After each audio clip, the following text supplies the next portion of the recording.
ఈ సిరీస్లో మీ కుటుంబం మొత్తం తెలుసుకోవాల్సిన లీగల్ అవేర్నెస్ విషయాలను చాలా సింపుల్గా చెప్తాము. ఈరోజు టాపిక్ చాలా కీలకమైనది.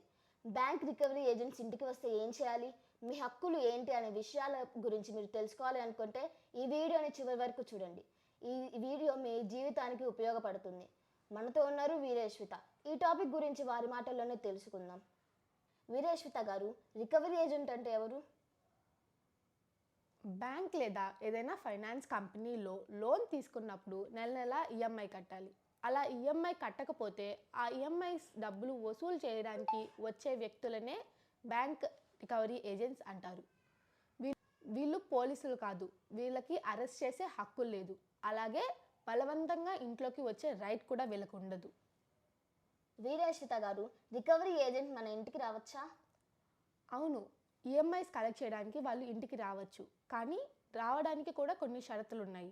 పొద్దున 8 గంటల నుంచి సాయంత్రం 7 గంటల మధ్యలోనే వాళ్ళు ఇంటికి రావాలి.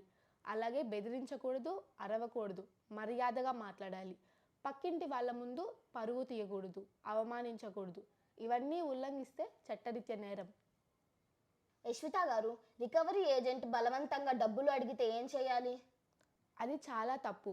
అరవడం, బెదిరించడం, మహిళల్ని వేధించడం, ఫోన్ చేసి టార్చర్ చేయడం ఇవన్నీ చట్టరీత్యా నేరాలు. మనం దీనిపై పోలీస్ స్టేషన్లో ఫిర్యాదు చేయొచ్చు. వీరేశ్విత గారు, రికవరీ ఏజెంట్ మన ఇంటికి వచ్చి టీవీ, ఫ్రిడ్జ్ లేదా బైక్ని తీసుకొని వెళ్ళవచ్చా? కోర్టు ఆర్డర్ లేకుండా ఎలాంటి వస్తువు తీసుకెళ్ళడానికి వీల్లేదు. మీ వస్తువు మీ గౌరవం. దాన్ని తీసుకెళ్లే హక్కు ఎవరికీ ఉండదు. అది దొంగతనం కేసు కూడా అవ్వచ్చు. వీరేశ్విత గారు, ఫైనాన్స్ కంపెనీ వెహికల్స్ని ఎలా సీజ్ చేస్తుంది? వెహికల్ సీజ్ చేయాలంటే కొన్ని రూల్స్ ఫాలో అవ్వాలి. ముందుగా కస్టమర్కి నోటీస్ పంపించాలి. అలాగే ప్రాపర్ ప్రొసీడ్యూర్ ఫాలో అవ్వాలి. రోడ్డు మీద బలవంతంగా వెహికల్ ఆపకూడదు. అందులోనూ మహిళలు ఉంటే అస్సలు ఆపకూడదు. దీని మీద పోలీస్ స్టేషన్లో మనం కంప్లైంట్ ఫైల్ చేయొచ్చు. యశ్విత గారు, ఈఎంఐ మనం కట్టలేకపోతే ఏం చేయాలి?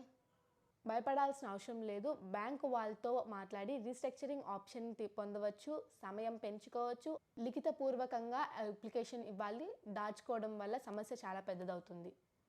యశ్విత గారు, మహిళలకు ప్రత్యేక హక్కులు ఏమైనా ఉన్నాయా? ఖచ్చితంగా ఉంటాయి. మహిళలు ఒంటరిగా ఉన్నప్పుడు బెదిరించకూడదు, రాత్రిపూట కాల్ చేయకూడదు, అసభ్యమైన మాటలు మాట్లాడకూడదు. ఇవన్నీ చట్టవిరుద్ధమైన మాటలు. మనం పోలీస్ స్టేషన్లో కంప్లైంట్ చేయొచ్చు.